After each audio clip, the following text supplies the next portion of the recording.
Welcome to R2Z my dear student. Good morning, very good morning my dear student. मैं रुस्तम आलम। जैसा कि आप लोग जान रहे हैं, हम लोग क्लास 10th के लिए, अभी क्लास 10th ही नहीं, क्लास 9th या क्लास 10th या फिर अदर जो भी एग्जाम होता है, कंपटीशन का जो भी एग्जाम हो, जहाँ पे अगर हिंदी ग्रामर का सीरीज आता है, हिंदी ग्रामर से क्वेश्चन पूछे जाते हैं, तो वहां से वर्ण का क्वेश्चन जरूर आता है। तो ये सभी के लिए होगा, जनरल वीडियो होगा, ठीक है। हम लोग पिछले बार में देखा था वर्ण के बारे में, वर्ड के जाने बारे में, लेकिन वो वीडियो हमारा अच्छे से नहीं बन पाया था, बिकॉज मेरे पास उस समय स्टैंड नहीं था। अभी तो मैं स्टैंड ले लिया हूँ, तो मैंने इसमें मास्टर वीडियो इसको किया हूँ कि इसमें ना पूरे वर्ण, हम लोग वर्ण भी जानेंगे, वर्ण के प्रकार भी जानेंगे, और क्वेश्चन किस तरह से आता है उसको भी जानने वाले हैं, बहुत डीप समझने वाले इसको। तो इसलिए आज हम लोग ना इस वीडियो का नाम रखेंगे R2Z का ऑफिशियल टीम का। ये वीडियो जो हमारा आएगा वर्ण का, ये मास्टर वीडियो बनने वाला है, बिकॉज इसमें ऑब्जेक्टिव विद सब्जेक्टिव दोनों क्लियर करेंगे, और कैसे क्वेश्चन पूछेगा बोर्ड ये भी क्लियर करेंगे। तो चलिए हम लोग बिना समय गंवाए हुए स्टार्ट करते हैं वर्ण के बारे में। किसके बारे में? वर्ण के बारे में।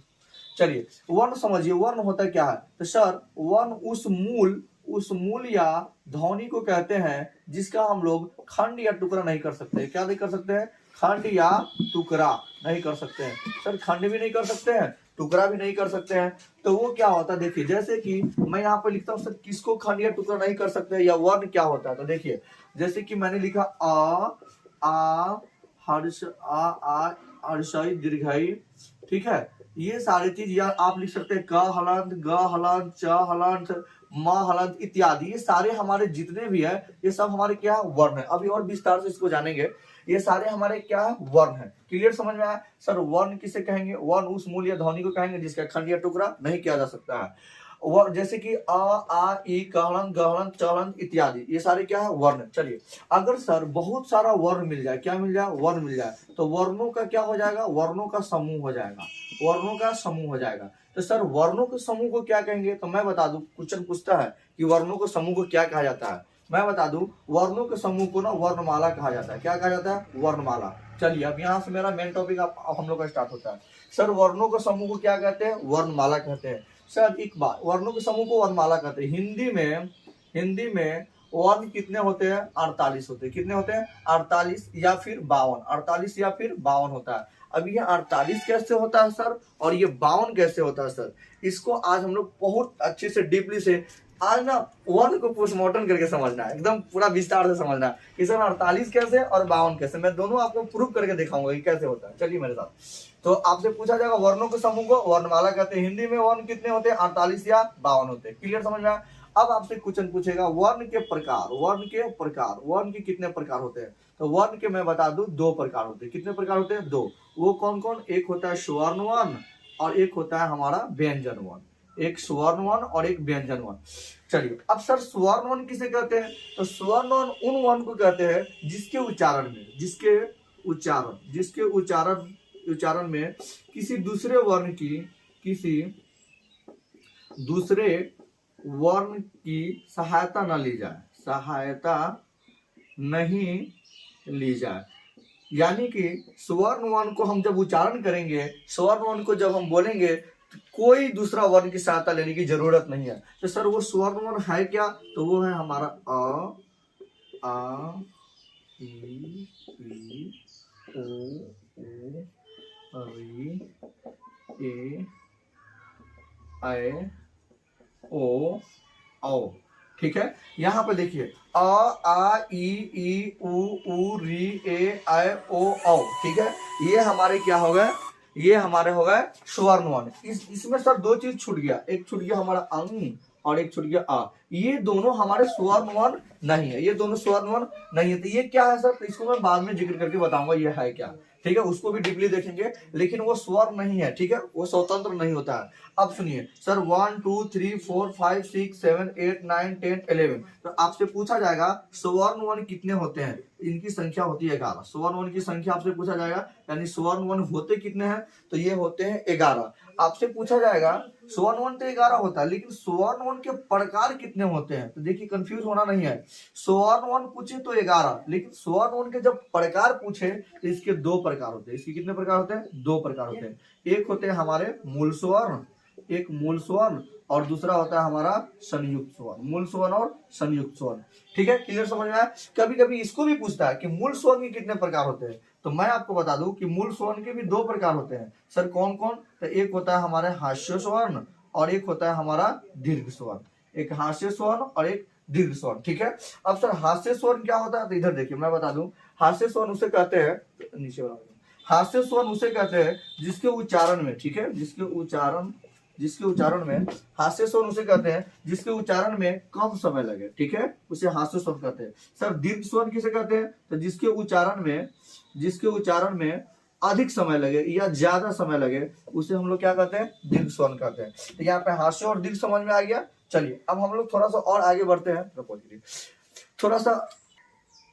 हाँ, हम लोग देखे थे क्या कि सर जो हास्य स्वर्ण है इसके उच्चारण में कम समय लगेगा और दीर्घ के उच्चारण में ज्यादा समय लगेगा। तो ये हमारा मूल के बारे में हो गया, ठीक है। अगर आपसे पूछ जाएगा संयुक्त स्वर्ण क्या होता है, देखो देखिए कहा संयुक्त यानी मिला हुआ स्वर्ण है। तो संयुक्त स्वर्ण जैसे कि ए, तो ए कैसे मिला? आ जोड़ ए से मिलकर बनता है ए, तो ये दो वर्णों से मिलकर बना, तो इसे हम लोग संयुक्त स्वर्ण कहते हैं। तो मूल स्वर्ण, संयुक्त स्वर्ण यहाँ तक क्लियर हुआ। अब हम लोग आगे बढ़ते हैं व्यंजन की तरफ, किसकी तरफ? व्यंजन की तरफ। अभी हमने जो भी पढ़ा उसको एक नजर। सर हमने पढ़ा वर्ण, वर्ण किसे कहते हैं? तो वर्ण उस मूल या ध्वनि को कहते हैं जिसका खंड या टुकड़ा नहीं किया जा सकता। जैसे सर जैसे आ ई कालन गालन चहलन मालन इत्यादि, ये सारे क्या हमारे वर्ण है। आपसे पूछा जाएगा वर्ण के प्रकार, तो अब मैंने बताया यहाँ पे वर्ण के दो प्रकार होते हैं, एक होता है स्वर्ण और एक होता है व्यंजन। सर स्वर्ण किसे कहते हैं? तो स्वर्ण उन वर्ण को कहते हैं जिसके उच्चारण में दूसरे वर्ण की सहायता नहीं ली जाती है। सर स्वर्ण वर्ण कितने होते हैं? तो ये होते हैं 11। वो कौन कौन सा? तो आ ई उ री ए ऐ ओ औ, ये हमारे होते हैं स्वर्ण 11। सर स्वर्ण वर्ण के प्रकार कितने होते हैं? तो प्रकार होते हैं दो, एक होता है मूल स्वर्ण और एक होता है संयुक्त स्वर्ण। सर मूल स्वर्ण मूल स्वर्ण के कितने प्रकार होते हैं? तो दो प्रकार होते हैं, एक होते हैं हास्य स्वर्ण और एक होता है दीर्घ स्वर्ण। हास्य स्वर्ण किसे कहेंगे? जिसके उच्चारण में कम समय लगे। दीर्घ स्वर्ण किसे कहेंगे? जिसके उच्चारण में ज्यादा समय लगे। क्लियर समझ में आएगा। फिर कहता है संयुक्त। संयुक्त क्या सर? तो संयुक्त मतलब जुड़ा हुआ, जैसे कि ए, तो ए कैसे लिखा था? आ जोड़ ए मिलकर बना ए। यहाँ तक वर्ण हमने क्लियर किया। सिर्फ अभी हमने देखा स्वर्ण को यानी कि वॉवेल को, अभी कॉन्सोनेंट हमारा व्यंजन बाकी है। चलिए अब हम लोग व्यंजन को पोस्टमार्टम करते हैं। आपसे पूछा जाएगा व्यंजन किसे कहते हैं? तो व्यंजन उन वर्ण को कहते हैं जिसके उच्चारण में स्वर्ण वर्ण की सहायता ली जाती है, यानी बिना स्वर्ण के हम लोग व्यंजन बोल ही नहीं सकते हैं।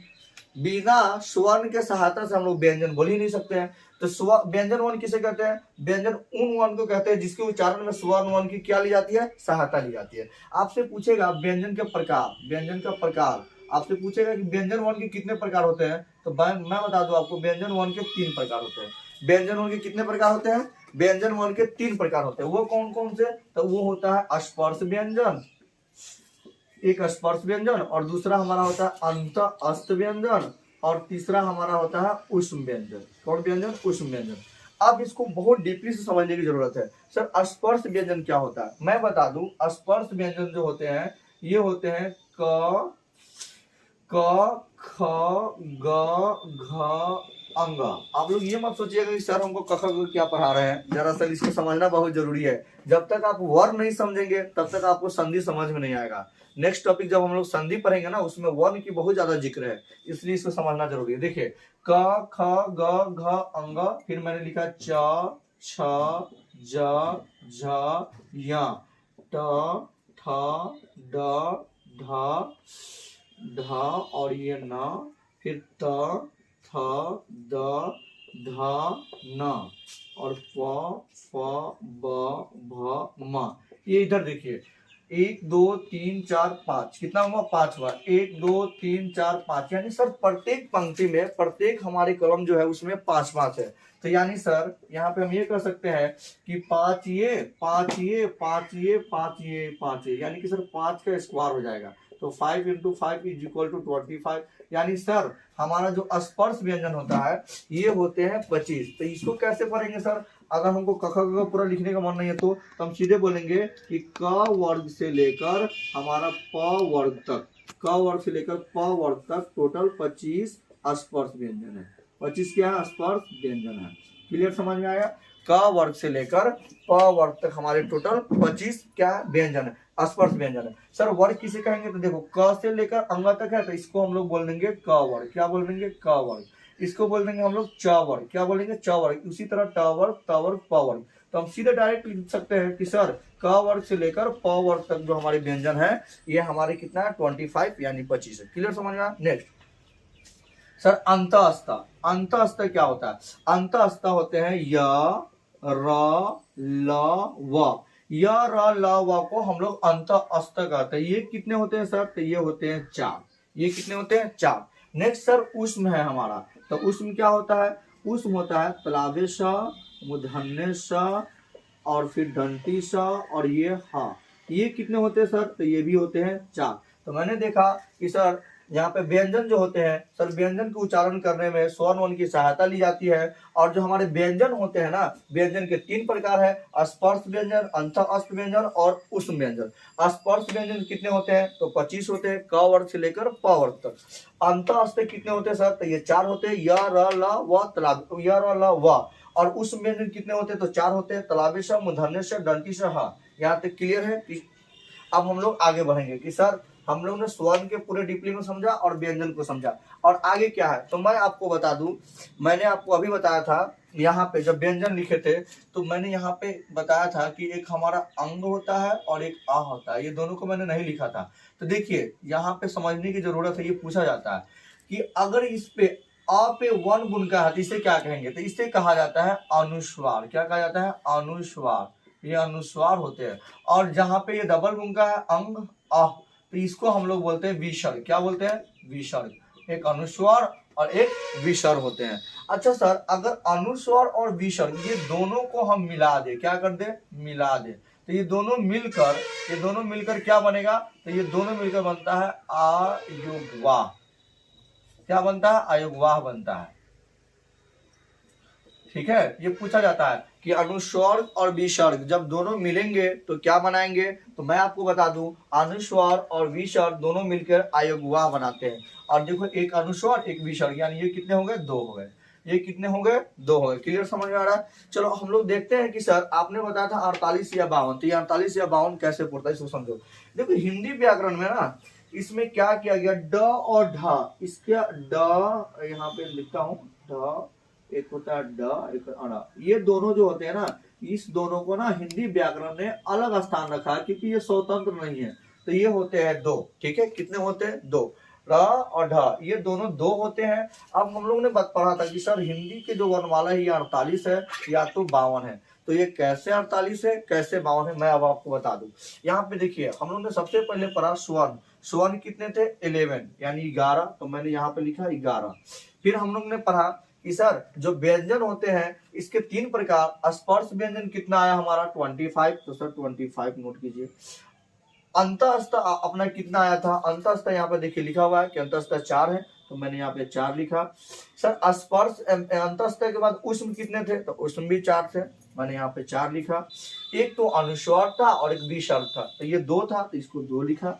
सर इसको दोनों को अलग छाटा गया, ड और ढ, तो ये कितने हैं, 2 है, तो यहाँ पे मैंने 2 लिखा। इसको चलो ऐड करो, 5 1 6 6 और 5 1 6 6 4 10 10 4 14 14 2 16 16 2 18 18 के 8 कैरी 1 2 और 1 3 3 1 4 48।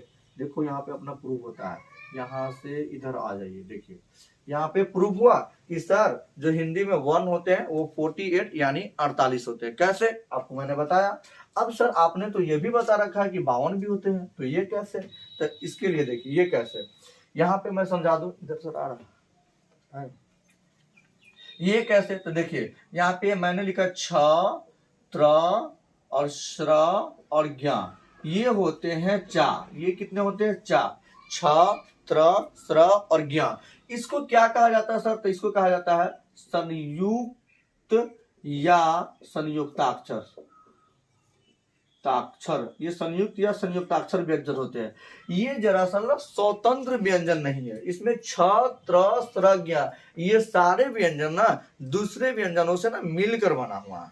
ठीक है, दूसरे वर्णों की सहायता से मिलकर बना हुआ है, इसीलिए इन्हें संयुक्त या संयुक्ताक्षर कहा गया है। ये कितने होते हैं, 4। कितने होते हैं, 4। अब हम टोटल पूरे 1 को अगर काउंटिंग करें तो यहाँ पे हमने 48 किया था, तो 48 और इसमें हमको 8 कितना करना है 4 को। देखो तो 8 4 12 का 2 कैरी 1 4 1 5 52। यहाँ से अपना ये भी प्रूव होता है कि सर हमारा जो संपूर्ण 1 था ये कितना था 52 था। अब बताओ किसी को कोई डाउट है? हमने साबित करके दिखाया कि किस तरह से 148 और किस तरह से 152। क्लियर समझ में आया कि नहीं? सिर्फ इसको कवर करने से ना हम लोग का अगर एग्जाम में ना, मैं बता दूं, अगर आप 10th के एग्जाम देने वाले हैं तो आपको तो 4 से 5 नंबर, और बाकी एग्जाम में ऐसा कोई एग्जाम नहीं है जहां अगर ग्रामर पूछे तो आपको 2 से 3 नंबर का मार्क्स ना आ जाए यहाँ से, सिर्फ यहाँ से। तो ये बहुत इंपॉर्टेंट टॉपिक था हमारा वर्ण परिचय। इसमें हम लोगों ने बहुत डीपली में सारी चीजों को समझा। किसी को कोई डाउट हो या कुछ समझ में नहीं आया हो तो आप हमें कमेंट करके बताइए, और वीडियो अच्छा लगा तो लाइक कीजिए, शेयर कीजिए, ठीक है? सबसे जरूरी आपका कमेंट, क्योंकि हम आपका कमेंट देखेंगे तो हम अपनी कमियों को दूर करेंगे और बेहतर ढंग से पढ़ाने के प्रयास करेंगे, ठीक है? अगर आप बोले तो मैं सबको 2 मिनट के बीच में कितना मिनट हो गया, 2 मिनट में रिपीट करा दूं, ठीक है? तो इस वीडियो में हम लोग यहीं तक। नेक्स्ट वीडियो में हम लोग देखेंगे वर्ण के बाद आता है अपना क्या, वर्ण के बाद हम लोग देखेंगे शब्द के बारे में। क्या देखेंगे? शब्द के बारे में, जिसे हम लोग वर्ड कहते हैं, ठीक है? इसको बहुत अच्छे ढंग से कवर करेंगे, शब्द के प्रकार, शब्द का भेद। नेक्स्ट वीडियो हमारा जो आएगा वो शब्द पे आएगा। इस वीडियो में बस वर्ण के बारे में हमने देखा। चलिए ठीक है, okay, thank you for watching.